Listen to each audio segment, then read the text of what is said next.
Salut tout le monde, j'espère que vous allez tous très bien. Bah écoutez, un petit décor un peu spécial aujourd'hui. Je suis à Venise pendant une semaine, donc c'est pour ça que je fais pas beaucoup de vidéos. Ça se trouve samedi les gars, je reprends l'avion pour Paris, donc j'ai un vol à 19h50, 19h30. Donc le match commence à 21h, même si je mets 1h30 de vol, ça va être compliqué de débriefer le match contre Saint-Etienne.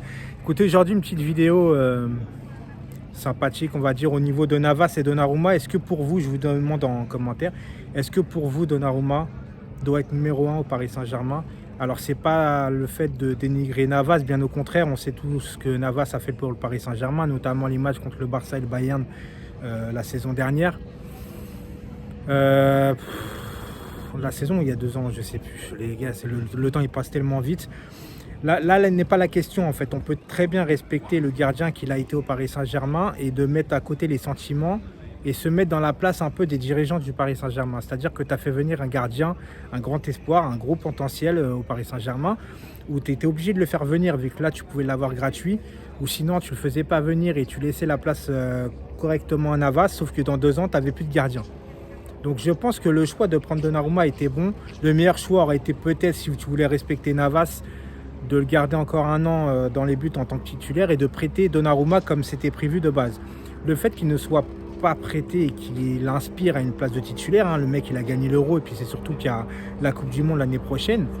Le fait qu'il y a la Coupe du Monde l'année prochaine, je pense que le mec il a besoin de jouer tout simplement.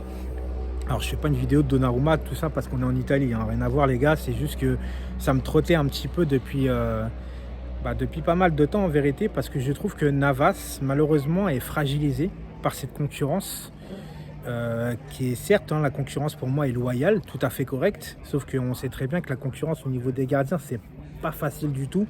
Chacun a ses qualités et puis c'est surtout qu'il y a chacun ses marques avec leurs défenseurs centraux. C'est pas la même chose, c'est pas le même. Tu peux pas rassurer pareil une défense. Peut-être les défenseurs préfèrent un gardien par rapport à un autre, j'en sais rien du tout.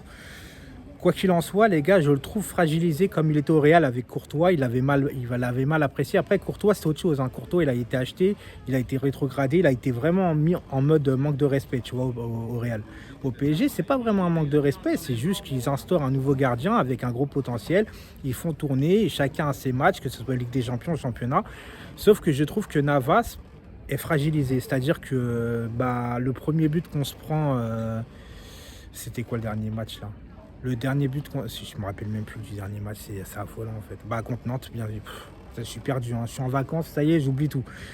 Contre Nantes, le premier but, je trouve qu'il n'est pas exemple de tout reproche, il peut mieux faire. Je trouve qu'on avait vu, putain, je suis en train de bugger, un meilleur Navas auparavant. On se rappelle aussi, il faut s'en souvenir, les gars, hein, contre Lens, je ne sais pas si vous vous souvenez à Lens, quand on se prend le but de Fofana, c'est Navas qui se trouve, qui est fragile des mains, il n'a plus la main ferme. Alors on sait qu'il avait aussi des blessures, Navas, donc c'était aussi compliqué. Maintenant, écoutez, moi je trouve qu'il va falloir instaurer vraiment une hiérarchie dans ce PSG-là et instaurer, malheureusement, Donnarumma est un très très bon gardien, on ne va pas cracher dessus, on ne va pas commencer à se plaindre parce qu'on a 2 bons gardiens. Mais je trouve que pour la hiérarchie, comment je pourrais dire ça, la suite de la compétition, surtout en Ligue des Champions, il est important d'instaurer Donnarumma titulaire parce que c'est l'avenir. Encore une fois, on dénigre pas Navas, au contraire, et il a tout mon respect, etc. Mais il faut aussi penser à l'avenir, il faut penser au club avant les sentiments. C'est vrai que nous, les supporters, on a tendance à faire beaucoup de sentiments en vérité.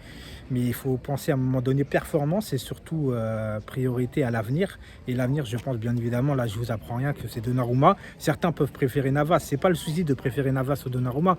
Ce qu'il faut privilégier surtout, c'est l'avenir du Paris Saint-Germain et une continuité et une régularité et de ne pas être fragilité et de mettre le meilleur en forme au point nommé en vérité.